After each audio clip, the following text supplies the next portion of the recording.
بچے بھی آتے تھے، مرد پہلے کھڑے ہوتے تھے، ان کے پیچھے بچے کھڑے ہوتے تھے، اور بالکل پیچھے عورتیں کھڑی ہوتی تھیں. عورتیں، بچے، جوان آدمی جلدی سے اپنے اپنے گھروں کو چلے جاتے تھے. بڑی عمر کے لوگ یا وہ لوگ کہ جو رسول کی باتیں سننے کے لیے آتور ہوتے تھے، بے چین ہوتے تھے، وہ بیٹھے رہتے تھے. پھر نبی ان کے پاس آدھا پونا گھنٹہ بیٹھ کے ان کو مذہبی باتیں کرتے تھے، کبھی سوال کے جواب دیتے تھے. حضور کی یہ عادت صبح کی دعا کے بعد بھی تھی، صبح کو بھی ایسا ہی کرتے تھے، بیٹھے رہتے تھے.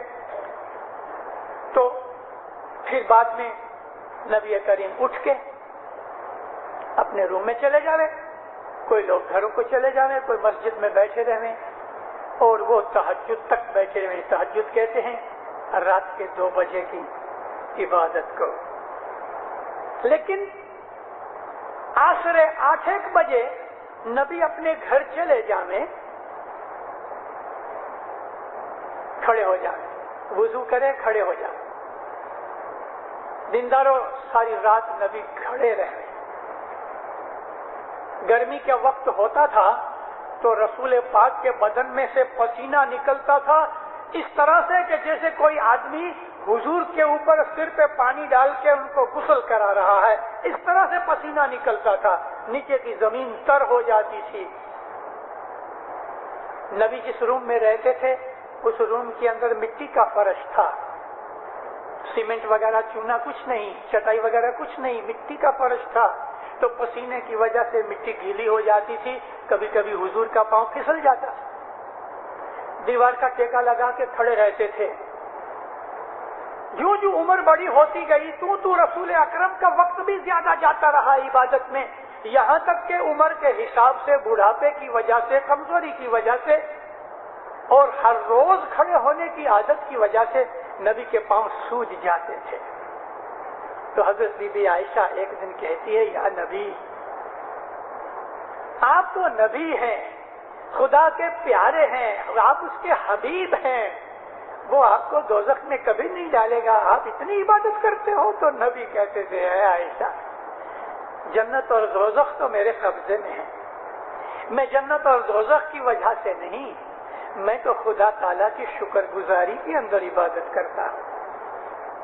اور اتنی عبادت جب دوسرے صحابی نقل کرنے جاتے تھے تو بیمار پڑ جاتے تھے. نبی فرمایا، میں جو کہتا ہوں وہ کرو. تو اس کو کہتے ہیں حدیث. عصر 125 برس کے بعد حسن بصری نام کے ایک صوفی ہوئے. حسن بصری بڑے عابد تھے، ہم بہت دفعہ ان کا وکھان کرتے ہیں اور ہماری ستوینی کے اندر ان کا ذکر بھی ہے. لیکن حسن بصری نے زندگی میں ایک بھول کر دی کہ اس نے علی کی دشمنی کے لیے اپنے منہ سے کچھ لفظ کہہ دیے، اس لیے اب وہ ہماری دوستی میں نہیں رہے. بھلے بڑا صوفی ہو گئے تو کیا ہوا، لیکن اس کی ایک بات سنا. حسن بصری کے سامنے خربوزہ آیا. خربوزہ میلن، واٹر میلن نہیں، تربوز نہیں، چھوٹا سا ہوتا ہے، یلو کلر کا، کبھی کبھی اندر سے گرین بھی ہوتا ہے، بہت میٹھا ہوتا ہے، انگلش میں میلن کہتے ہیں. تو یہ خربوزہ، کوئی جگہ گئے تھے تو لوگوں نے ان کے سامنے خربوزہ رکھا. خربوزہ دیکھ کے کچھ بزرگ بیٹھے تھے، ان کو کہتے ہیں، بھئی ایسے کوئی حدیث جانتا ہے کہ نبی نے خربوزہ کھایا؟ تو کسی نے کہا، ہم کو پتا نہیں. کہتے میں نہیں کھاؤں گا، کیونکہ مجھے معلوم نہیں کہ رسول اکرم نے خربوزہ کھایا کہ نہیں کھایا، اس لیے میں نہیں کھاتا. بھلے کھایا ہوگے مگر مجھے معلوم نہیں کہ آپ نے کھایا. اس نے ساری زندگی خربوزہ نہیں کھایا. اسی طرح سے حضرت اویس کرنی جو تھے، انہوں نے ساری زندگی چپاتی نہیں کھائی، کیونکہ خود رسول نے ساری زندگی چپاتی نہیں کھائی. چپاتی سمجھتے ہیں؟ روٹلی، گاؤں کی روٹی چپاتی کہتے ہیں. نبی نے ساری زندگی چپاتی نہیں کھائی. حضرت اویس کرنی رسول کریم کے زمانے کے اندر تھے، انہوں نے ساری زندگی چپاتی نہیں کھائی. یعنی یہ محبت کی باتیں ہیں، یہ صوفیوں کی باتیں ہیں اور یہ ٹریڈیشنز میں آتی ہیں. دیکھو، آج کا سبجیکٹ ایسا ہے اور میں ایسے ذرے پہ آ گیا ہوں کہ اتنی باتیں مجھے یاد آ رہی ہیں. میں یہی سبجیکٹ کے اوپر بولتا رہا ہوں, 2-3 گھنٹے نکل جائیں گے. میں کٹ شارٹ کرنا چاہتا ہوں کیونکہ بہت سی چیزیں ہیں. کچھ چیزیں آج اگر رہ بھی جائیں گی تو انشاءاللہ دوسری دفعہ واپس اسی چیز کو یعنی سوالوں کے جوابوں کے لیے پھر ہم آئیں گے. لیکن آج میں آپ کو یہ ڈفرنس بتانا چاہتا ہوں. دیکھو, ایک ہے اصول دین, ایک ہے فروع دین, اور ایک ہے ہمارے مذہب کی روایات جس کو کہتے ہیں عربی میں, اور اس کو ہم کہتے ہیں پرانالیکا, ٹریڈیشنز. مسلمانوں کے اندر عام ہمارے مسلمان بھائی, خصوصاً سنی مسلمان بھائی جو ہیں, ان کا تو سارا دار و مدار, سارا آدھار ٹریڈیشنز کے اوپر ہی ہے. سارا آدھار ٹریڈیشنز پہ ہے. اور وہ بعض ایسی ٹریڈیشنز میں بھی پڑ گئے کہ جو ٹریڈیشنز میں نہیں آتی پھر بھی وہ ٹریڈیشنز میں لے رہے ہیں. میں آپ کو ایک مثال دوں. رسول اکرم رات کو یا دن کو کبھی دودھ نوش فرماتے تو دودھ میں آپ کو پتا ملائی ہوتی ہے, اور اونٹنی کے دودھ میں تو ملائی بہت زیادہ تھک ہوتی ہے. تو نبی صاحب کی مونچھیں لمبی تھیں تو حضور نے مونچھوں کو کم کر دیا. نبی صاحب مونچھیں چھوٹی چھوٹی رکھتے تھے. داڑھی حضور کی لمبی تھی, نوکدار داڑھی تھی. علی کی داڑھی گول تھی لیکن نبی کی داڑھی لمبی تھی اور نوکدار تھی. اب جتنے بھی دنیا بھر کے اندر خصوصاً طور پہ اہل حدیث سنی جو ہیں وہ ایسا ہی نبی کی نقل میں مونچھیں اس طرح سے صاف کر دیتے ہیں, داڑھی رکھتے ہیں. یہ ان کی ٹریڈیشن ہے. اب میں اپنی فیملی میں آؤں, اپنے اسماعیلی طریقے کے اوپر آؤں. ہمارے اصول دین کے اوپر عمل کرنے کے لیے میں نے آپ کے سامنے فروعات دین کی بات رکھی. ہمارے فروعات جو ہیں ان میں ایک تو یہ ہے کہ سب سے پہلے اپنی ایمان کی ڈکلیریشن کرو جس کو ہم کہتے ہیں کلمہ طیبہ. میں شہادت دیتا ہوں, گواہی دیتا ہوں کہ اللہ کے سوا کوئی عبادت کے لائق نہیں, اور میں شہادت اور گواہی دیتا ہوں کہ محمد اللہ کے رسول ہیں. اور یہ بھی میری گواہی اور شہادت ہے کہ مولا علی مومنوں کے امیر ہیں. جو علی اللہ میں سے ہیں, اللہ کے علی ہیں, یوں بھی سوچ سکتا ہے. تو یہ ہے ہمارا کلمہ اشہد ان لا الہ الا اللہ واشہد ان محمدا رسول اللہ واشہد ان امیر المومنین علی اللہ. یہ ہمارا پہلا فروع ہے, دین کا فروع, عمل کرنے کی پہلی چیز. دوسری, جس حاضر امام کا جومہ ہوئے اس حاضر امام کی بیعت کرو, یہ دوسرا فروع ہے. اور جس آدمی نے بیعت نہیں کی بھلے وہ کلمہ بھی پڑھ رہا ہے مگر بیعت نہیں کی تو وہ اسماعیلی طریقے کے باہر ہے, وہ اسماعیلی نہیں. اس لیے ہمارے اندر یہ ایک پرنالی کا ہے اور لازم پرنالی کا ہے, اس پہ عمل کرنا چاہیے کیونکہ وہ فروع دین کے ساتھ ملا ہوا ہے کہ جب بھی ہمارے گھر میں کوئی بچے کا جنم ہوتا ہے تو چھٹی منڈاتے وقت ہم اس کی بیعت بھی مکھی کے ہاتھ سے کراتے ہیں. یہ ہماری پرنالی کا ہے اور یہ پرنالی کا کبھی چینج نہیں ہو سکتی. کیوں کہ فروع کے ساتھ لگی ہوئی ہے. کوئی بھی بچہ نہیں رہ سکتا بیعت کیے بغیر, اس کی ماں یا اس کا باپ.